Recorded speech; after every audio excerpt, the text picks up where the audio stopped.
Quando o primeiro estalo cortou o silêncio da fazenda Santa Aurora, Rosa não gritou. Ela apenas apertou os dentes, de joelhos na terra vermelha, diante de todos os peões, das cozinheiras, dos filhos dos empregados e do homem que havia decidido que a palavra de uma lavadeira pobre valia menos que o pó grudado na bota dele. O fazendeiro Aureliano Fagundes estava parado na varanda grande da casa-sede, em um sítio afastado da pequena cidade de Coração do Vale, no interior de Minas Gerais, cercado por pastos secos, morros baixos e uma estrada de chão que parecia nunca levar ninguém para longe dali. Ele segurava o chapéu contra o peito como se estivesse diante de uma cerimônia de justiça. Mas aquilo não era justiça. Era humilhação. Rosa tinha 29 anos, mãos rachadas de tanto lavar roupa no tanque de pedra, olhos cansados de quem já havia perdido mais do que podia contar, e uma filha pequena, escondida atrás do galinheiro, chorando baixinho para não ser vista. Chamavam Rosa de ladra porque 3 cabeças de gado haviam sumido durante a madrugada. Diziam que ela tinha ajudado um bando de tropeiros a abrir a porteira do curral. Diziam que uma mulher sozinha, viúva, sem sobrenome importante e sem homem para defendê-la, seria capaz de qualquer coisa para conseguir dinheiro. Mas aquele não era o verdadeiro problema. O verdadeiro problema era que alguém precisava de um culpado antes que o sol se pusesse. E Rosa era a pessoa perfeita para isso. Eu não roubei nada, seu Aureliano, ela repetia, com a voz falhando, olhando para a poeira. Eu juro pela alma do meu marido. O nome do marido morto fez alguns empregados abaixarem os olhos. Bento havia sido capataz da Santa Aurora por 8 anos. Morreu numa enchente, tentando salvar bezerros presos perto do riacho.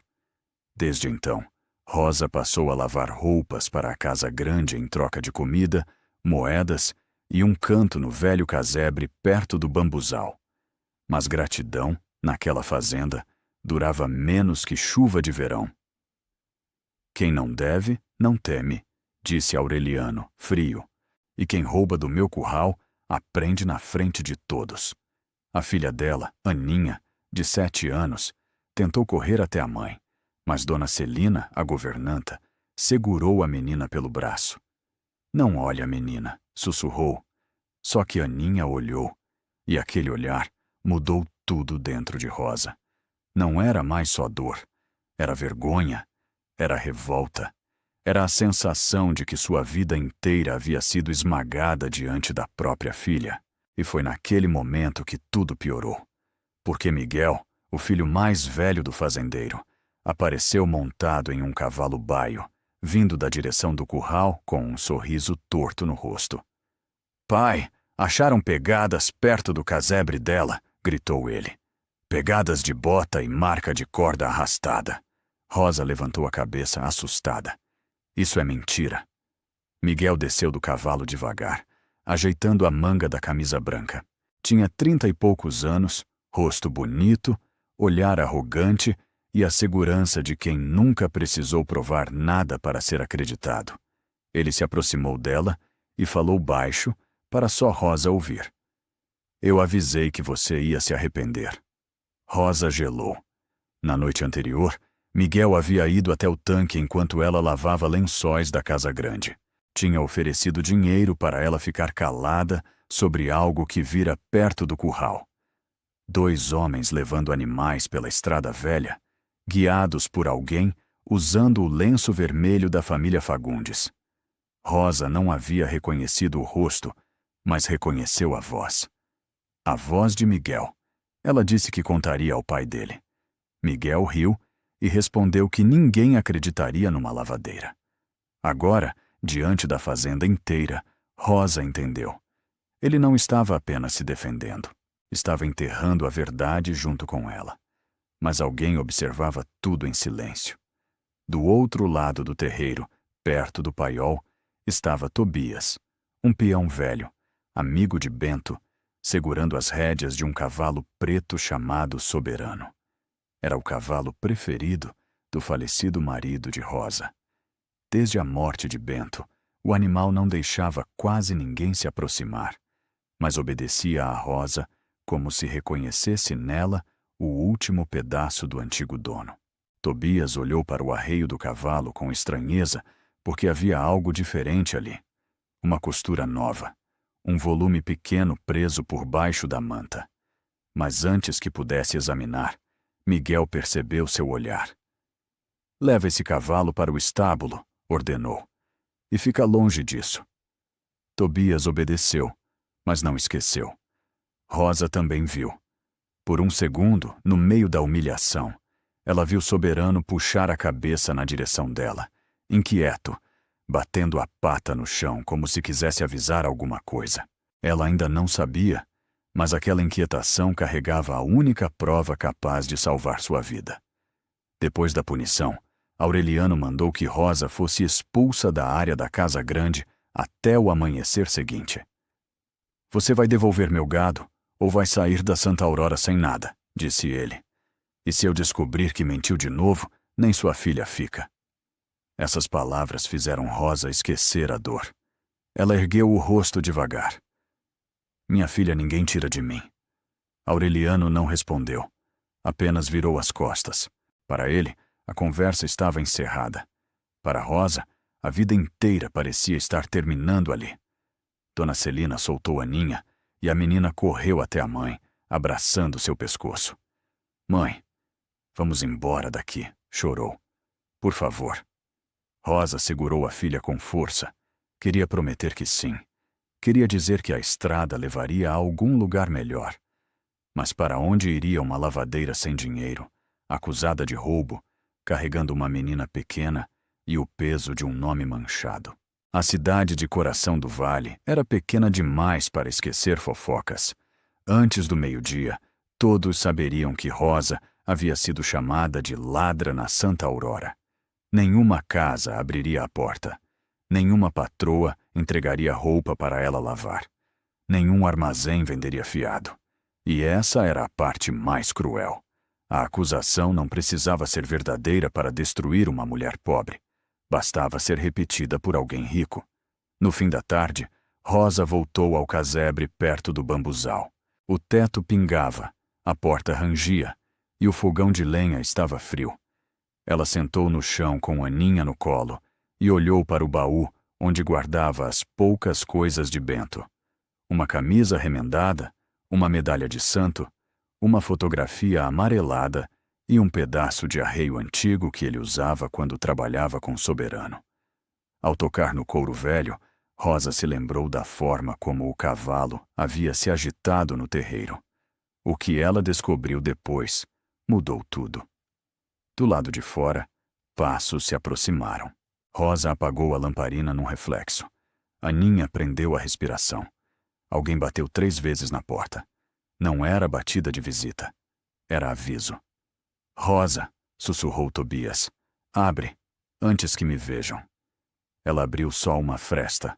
O peão velho entrou rápido, molhado de suor, olhando para trás como se estivesse sendo seguido. "Você precisa fugir esta noite." Rosa sentiu o sangue sumir do rosto. "Fugir? Eu não fiz nada." "Justamente por isso." Tobias tirou o chapéu e abaixou a voz. "Miguel mandou 2 homens irem à vila espalhar que você confessou. Amanhã, quando o delegado chegar, já vai estar tudo armado." Rosa cambaleou. "Delegado? Seu Aureliano quer entregar você." Aninha agarrou a saia da mãe. Rosa levou a mão à boca, tentando não chorar diante da filha. "Mas eu vi quem abriu o curral, Tobias. Eu vi Miguel naquela estrada." O velho fechou os olhos como se já soubesse. "Então é pior do que pensei." Ele se aproximou da mesa e colocou sobre ela uma pequena tira de couro rasgada. "Achei isso perto do estábulo. É do arreio do Soberano. Alguém mexeu nele." Rosa pegou a tira. O couro tinha uma costura recente, feita às pressas. Havia também uma mancha escura de barro seco, diferente da terra vermelha da Santa Aurora. "Isso veio da estrada do Brejo Fundo", murmurou ela. Tobias a encarou. "Como sabe?" Bento conhecia esse barro. Dizia que grudava igual mentira. Tobias respirou fundo. Rosa. O soberano sumiu. O coração dela disparou. Sumiu? Miguel mandou prender o cavalo no estábulo. Mas quando voltei, a porteira estava aberta. O animal fugiu pela estrada velha. Rosa olhou para a noite pela janela. O vento batia no bambuzal, como se alguém cochichasse entre as folhas. Ele não fugiu, disse ela. Ele foi atrás de alguma coisa. Tobias não respondeu, mas o medo nos olhos dele dizia que pensava o mesmo. Lá fora, a fazenda começava a mergulhar em um silêncio estranho. Nenhum berrante, nenhuma conversa de peão, nenhum riso vindo da cozinha. Era como se todos aguardassem uma tragédia. Mas aquele silêncio não durou muito. Um estouro veio da direção do curral. Depois outro. Cães latiram. Homens gritaram. Um cavalo relinchou longe, desesperado. Tobias correu até a janela. Meu Deus! Rosa segurou a Ninha atrás de si. O que foi? O velho virou o rosto, pálido. Estão caçando o soberano. A frase caiu no casebre como uma sentença. Se Miguel encontrasse o cavalo antes dela, qualquer prova escondida desapareceria.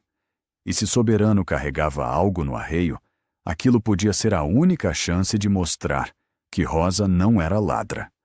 Ela pegou o chale, envolveu a Ninha e foi até a porta.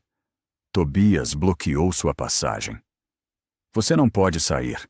Eles estão armados de raiva. E eu vou esperar aqui até levarem minha filha? Rosa? Bento morreu salvando gado dessa fazenda. Eu lavei roupa dessa gente com febre, com fome, com chuva entrando em casa. Agora querem me jogar na cadeia para esconder sujeira de filho rico. A voz dela falhou, mas os olhos endureceram. Eu vou atrás do cavalo. Tobias viu naquele instante a mesma coragem que Bento tinha quando enfrentava enchente, boi bravo e injustiça. Então, apenas pegou uma velha lanterna e entregou a ela. Vai pelo caminho do bambuzal. Corta até o riacho. Se Soberano fugiu, ele vai procurar água antes de voltar. Rosa beijou a testa de Aninha. Fica com Tobias. A menina entrou em desespero. Não, mãe, não vai. Rosa se ajoelhou diante dela, segurando seu rosto. Escuta, ninguém vai tirar você de mim. Mas eu preciso provar a verdade. E se eles pegarem a senhora? Rosa engoliu o medo. Então você lembra que sua mãe não abaixou a cabeça para a mentira. Ela saiu antes que a filha visse suas lágrimas.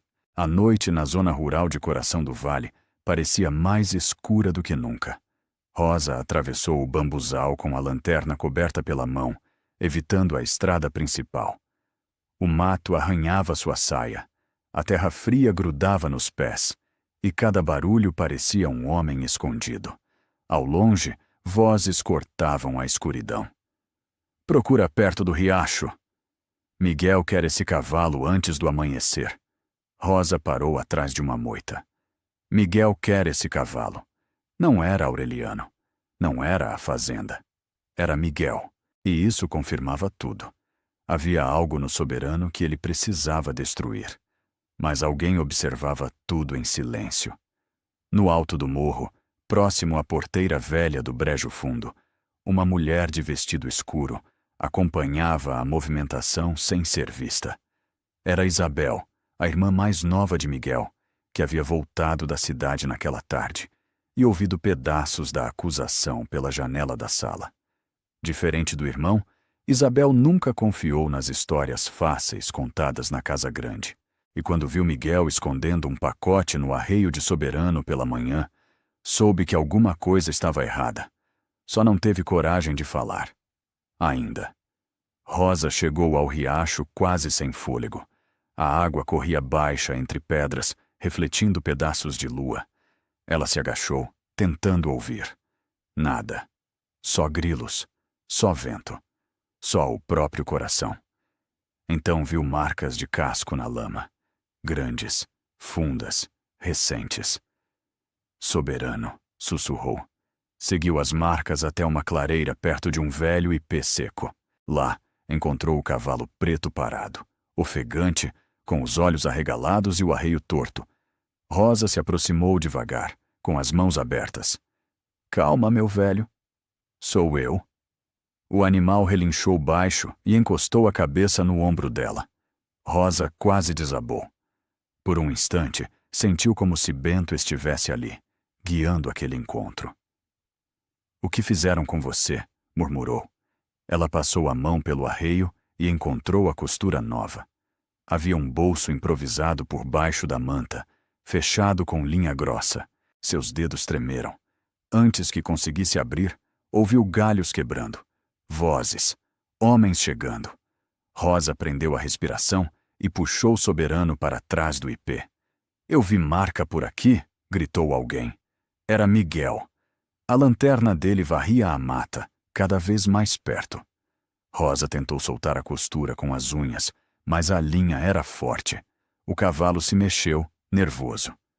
Quieto, ela pediu, quase sem voz. Foi naquele momento que tudo piorou. A lanterna iluminou parte do vestido dela. Ali, berrou Miguel. Rosa montou em Soberano sem sela firme, segurando-se como pôde. O cavalo disparou pela clareira antes que os homens a cercassem. Miguel gritou seu nome com ódio. A mata virou um borrão. Galhos batiam, pedras soltavam sob os cascos. A noite parecia querer engolir os dois. Rosa não sabia montar como Bento, mas Soberano sabia correr por ambos. Ele cortou caminho pelo morro e seguiu direto para a fazenda. Rosa percebeu tarde demais. O cavalo não estava fugindo para longe. Estava voltando para a Santa Aurora. Não, Soberano. Lá não. Mas o animal não obedeceu. Desceu a estrada velha como se carregasse uma missão. Atrás, Miguel e os homens vinham a cavalo, levantando poeira. Na casa grande, lamparinas se acenderam. Peões saíram dos alojamentos. Dona Celina apareceu na varanda com Aninha nos braços, e a menina gritou ao ver a mãe surgindo montada no cavalo preto. Aureliano também saiu, irritado, ainda de camisa de dormir e botas. Que desordem é essa? Soberano entrou no terreiro relinchando alto e parou bem diante da escadaria da casa-sede. Rosa desceu quase caindo. Miguel chegou segundos depois, furioso. Essa mulher roubou o cavalo também? Acusou. Eu mandei prender ela, pai. Rosa se virou para Aureliano, suja de barro, pálida, mas de pé. Seu filho quer esse cavalo porque tem uma prova no arreio. O terreiro inteiro ficou imóvel. Miguel riu, mas seu riso saiu quebrado. Prova? Essa lavadeira enlouqueceu. Então deixa abrir, disse Rosa. Aureliano olhou para o cavalo, depois para Miguel. Pela primeira vez, uma dúvida atravessou o rosto endurecido do fazendeiro. Abra o arreio, ordenou. Miguel deu um passo à frente. Pai, isso é absurdo. Eu mandei abrir. Tobias apareceu com uma faca pequena e cortou a costura improvisada. Rosa sentiu as pernas amolecerem. Aninha se soltou de Celina e correu para perto da mãe. De dentro do bolso escondido no arreio, caiu um pedaço de pano vermelho, uma chave de ferro, um recibo dobrado e uma pequena caderneta de capa preta. O pano vermelho tinha o brasão da família Fagundes bordado. A chave era da porteira lateral do curral. O recibo trazia a marca de um comprador de gado de Brejo Fundo. Mas foi a caderneta que fez Miguel perder a cor. Aureliano pegou o objeto com as mãos lentas. Abriu na primeira página. Havia nomes, datas, números de cabeças de gado e valores recebidos. Tudo escrito com a letra de Miguel. O silêncio virou um buraco. Rosa levou a mão ao peito. A prova existia. A prova estava ali. Mas aquilo ainda não explicava por que Miguel havia colocado a caderneta no arreio do cavalo de Bento. Tobias leu por cima do ombro do patrão e murmurou. Isso não começou ontem. Aureliano virou as páginas, cada vez mais pálido. Miguel! O filho tentou manter a pose, mas seus olhos procuravam saída. Isso é falsificação. Ela plantou isso. Rosa soltou uma risada sem alegria. Eu nem sabia que essa caderneta existia. Cala a boca! Gritou Miguel. Aureliano ergueu a mão, mandando o filho parar. Então encontrou algo preso entre as últimas páginas. Uma fotografia pequena, dobrada ao meio. Quando abriu, seu rosto mudou de raiva para espanto. Ele olhou para Rosa, depois para Miguel, depois para a foto de novo. De onde veio isso? Miguel avançou para tomar a imagem, mas Tobias segurou seu braço. Larga! Berrou Miguel. Aureliano desceu os degraus lentamente e mostrou a fotografia apenas por um instante. Rosa viu pouco, mas viu o suficiente para o mundo girar. Era Bento, seu marido morto, em pé ao lado de Miguel, diante da porteira do brejo fundo. No verso da foto havia uma frase escrita à mão. Se eu desaparecer, procurem o que ele esconde no arreio. Rosa sentiu o chão sumir. Bento sabia. Aureliano encarou o filho como se visse um estranho. Você conhecia isso? Miguel ficou mudo. Mas antes que alguém pudesse exigir resposta, um som ecoou da entrada da fazenda. Rodas sobre cascalho. Um carro antigo parou do lado de fora da porteira. Todos se viraram. Uma mulher desceu vestida de preto, segurando uma pasta amarrada com barbante. Isabel, a filha mais nova de Aureliano, levou a mão à boca. Não pode ser. A mulher abriu a porteira e entrou no terreiro olhando diretamente para Rosa. Tinha os cabelos grisalhos presos, o rosto marcado pelo tempo e uma cicatriz fina perto da sobrancelha. Ninguém a reconheceu de imediato. Ninguém, exceto Tobias, que deu um passo para trás como se tivesse visto uma morta. Rosa sentiu Aninha apertar sua mão. A mulher parou diante de Aureliano e colocou a pasta no chão. A caderneta é só metade da verdade, disse ela. A outra metade está aqui dentro. Miguel ficou branco. Aureliano perguntou com a voz falhando. Quem é a senhora?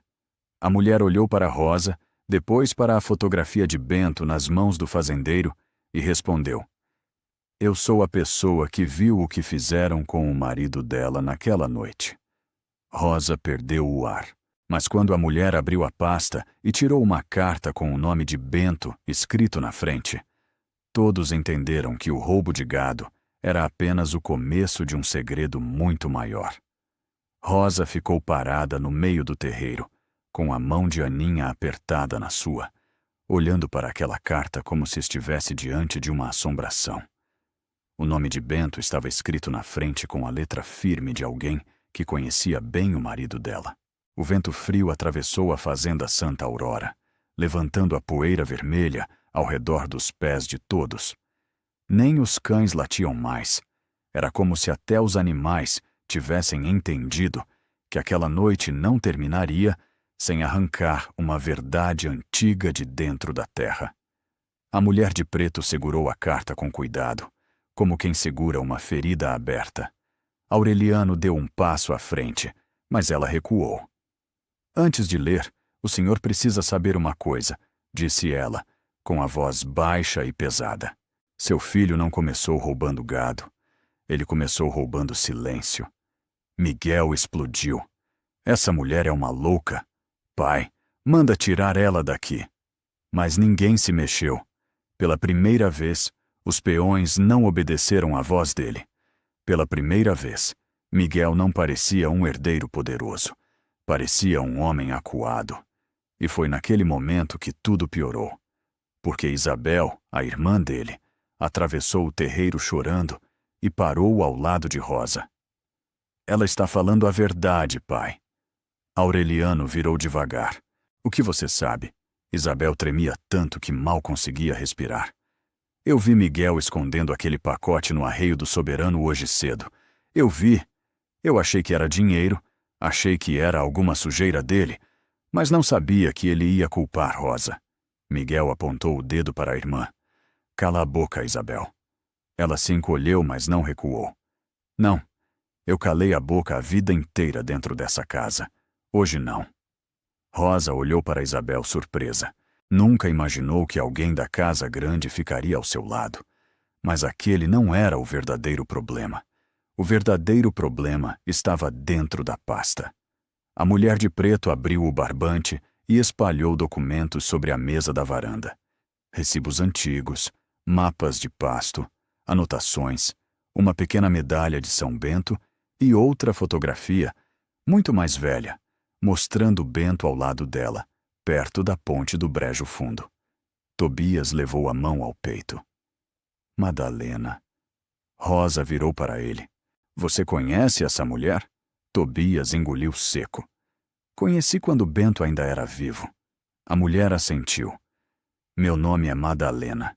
Eu era cozinheira na venda da estrada do Brejo Fundo. Foi lá que Bento me procurou 3 dias antes de morrer. Rosa sentiu um arrepio subir pela espinha. Meu marido morreu numa enchente. Madalena baixou os olhos. Foi o que mandaram você acreditar. A frase rasgou Rosa por dentro. Aninha olhou para a mãe, sem entender, mas sentindo o medo no corpo dela. Aureliano endureceu. Cuidado com o que a senhora está dizendo. Eu tive cuidado por anos, senhor Aureliano. Cuidado demais. E meu silêncio quase matou essa mulher hoje. Madalena abriu a carta e entregou a Rosa. Essa carta era para você. Bento deixou comigo, caso alguma coisa acontecesse com ele. Mas eu fui ameaçada. Minha venda pegou fogo. Meu irmão desapareceu por 1 semana. Eu fugi de Coração do Vale sem olhar para trás. Rosa segurou o papel com as 2 mãos, mas não conseguia ler. As letras dançavam diante dos seus olhos. Leia, pediu Tobias, com a voz quebrada. Rosa respirou fundo. Rosa, se esta carta chegar em suas mãos, é porque eu não voltei. Não acredite se disserem que foi acidente. Descobri que Miguel está vendendo gado da Santa Aurora, escondido pela estrada do Brejo Fundo e dividindo o dinheiro com compradores de fora. Descobri também que ele falsifica contas, assina recibos em nome do pai e guarda parte das provas no arreio do soberano, porque ninguém mexe no meu cavalo. Tentei avisar seu Aureliano, mas Miguel soube antes. Se eu sumir, procure Madalena. Ela viu os homens dele naquela noite. Rosa parou. A voz morreu. Não havia mais ar. A carta tremia tanto que Isabel precisou segurá-la junto. Aureliano arrancou o papel com cuidado e continuou a leitura, pálido. Se eu não conseguir proteger minha mulher, que pelo menos a verdade proteja minha filha, caso um dia ela precise saber quem foi seu pai. Quando ouviu a palavra filha, Aninha abraçou a cintura da mãe. Rosa fechou os olhos, e a lembrança de Bento veio inteira. O sorriso cansado, as mãos grandes, a forma como ele colocava Aninha para dormir, cantando baixinho depois de um dia no pasto. Ela havia chorado a morte dele como acidente. Agora, descobria que seu luto também tinha sido roubado, mas alguém observava tudo em silêncio. Atrás da cocheira, 2 homens de Miguel começaram a se afastar devagar, tentando sumir antes que o nome deles fosse chamado. Tobias percebeu. Ei, segura aqueles 2! Os peões correram. Os homens tentaram fugir, mas foram cercados perto da porteira lateral. Um deles caiu de joelhos antes mesmo de ser tocado. Eu não matei ninguém, gritou. Eu só ajudei a levar o gado. Miguel fechou os punhos. Covarde. Aureliano olhou para o próprio filho, como se cada palavra daquela noite envelhecesse seu rosto 10 anos. Quem matou Bento? O homem ajoelhado chorava. Ninguém queria matar. Foi confusão. Bento pegou a gente na estrada com as cabeças de gado. Miguel mandou assustar ele, só assustar. Mas Bento enfrentou. Bateu em 2. O cavalo disparou. Miguel ficou com raiva. Disse que se Bento falasse, acabava com tudo. Rosa começou a balançar a cabeça, recusando a cena que se formava na sua imaginação. Não queria imaginar Bento sozinho na estrada escura. Não queria imaginar o medo. Não queria imaginar a traição. Para, ela sussurrou. Mas o homem continuou, como se falar fosse a única forma de não morrer engasgado pela culpa.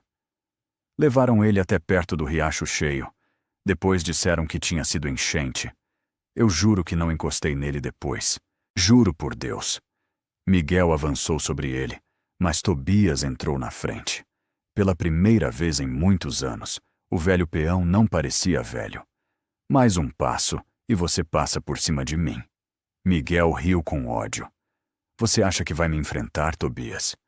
Eu devia ter enfrentado antes. Essa frase fez todos entenderem que o medo naquela fazenda tinha raízes profundas.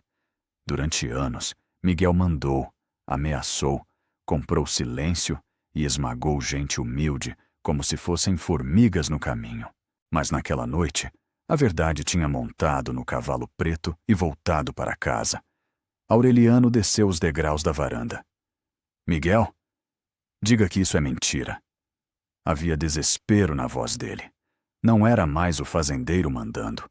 Era um pai implorando por uma última chance de não odiar o próprio sangue. Miguel olhou ao redor. Viu Isabel chorando. Viu os peões contra ele. Viu Madalena com os documentos. Viu Rosa de pé, machucada, mas inteira. E então sua máscara caiu. O senhor nunca ia me dar nada, disse ele cuspindo cada palavra. A fazenda era sua, as decisões eram suas, o nome era seu. Eu era só o filho esperando o velho morrer. Aureliano cambaleou. Você roubou de mim? Eu tomei o que era meu. E Bento? Miguel apertou a mandíbula. Bento se meteu onde não devia. Rosa deu um passo à frente. Ele confiava nessa família. Miguel virou para ela com desprezo. Seu marido era um peão metido a santo. Achou que podia me ameaçar com uma caderneta e uma carta. Rosa queria gritar, mas uma calma estranha tomou conta dela. Talvez fosse a dor passando do limite. Talvez fosse Bento segurando sua mão por dentro. Ela olhou para Miguel e disse com a voz firme: Meu marido não morreu porque se meteu onde não devia. Ele morreu porque teve coragem de fazer o que ninguém nesta fazenda teve. O silêncio pesou sobre todos. Aureliano tirou o chapéu devagar. Pela primeira vez, não parecia o dono da Santa Aurora. Parecia apenas um homem velho, derrotado pela própria cegueira. Chamem o delegado, ordenou. Miguel tentou correr, mas os peões fecharam a porteira antes que ele alcançasse o cavalo. Ninguém precisou bater. Ninguém precisou gritar. Bastou que todos, juntos, deixassem de ter medo. Quando o delegado chegou, Madalena entregou os documentos, a caderneta e a carta de Bento. Os homens de Miguel confessaram o esquema. Isabel confirmou o que vira. E Aureliano, diante da fazenda inteira, apontou para o próprio filho. Levem. Miguel ainda tentou encarar Rosa com ódio, mas ela não abaixou os olhos. Dessa vez, quem saiu humilhado foi ele. Na manhã seguinte, o terreiro da Santa Aurora estava cheio de gente. Aureliano mandou reunir todos os empregados. Rosa apareceu com Aninha ao lado e Soberano atrás, manso como se entendesse que sua missão havia terminado. O fazendeiro caminhou até ela e se ajoelhou na terra vermelha. Eu lhe tirei a honra diante de todos. Então, é diante de todos que peço perdão. Rosa ficou em silêncio por alguns segundos. Depois respondeu: Meu perdão não apaga o que fizeram, mas a verdade já começou a limpar o nome do meu marido. Aureliano entregou a ela a escritura do casebre, uma parte das terras próximas ao riacho e o dinheiro que Bento havia juntado em salários nunca pagos. Rosa não sorriu, apenas segurou a mão da filha com mais força. Meses depois, no lugar do velho casebre, havia uma casa simples, com flores na janela e roupa limpa balançando no varal. Aninha corria pelo quintal, enquanto o Soberano pastava perto do riacho. Toda a tarde, Rosa parava diante da fotografia de Bento e dizia baixinho: Você voltou para casa. E pela primeira vez em muitos anos, a fazenda Santa Aurora ouviu uma verdade maior que o medo. pobre também tem nome, tem memória e tem justiça. Se esse vídeo te entreteve hoje e você quiser ajudar a trazer a próxima história com ainda mais qualidade, você pode contribuir com qualquer valor no Pix. O QR Code está na tela e o link no primeiro comentário fixado. E para não perder o próximo caso que já está em produção, aproveita e se inscreve aqui no canal e ativa o sininho. Te vejo na próxima história.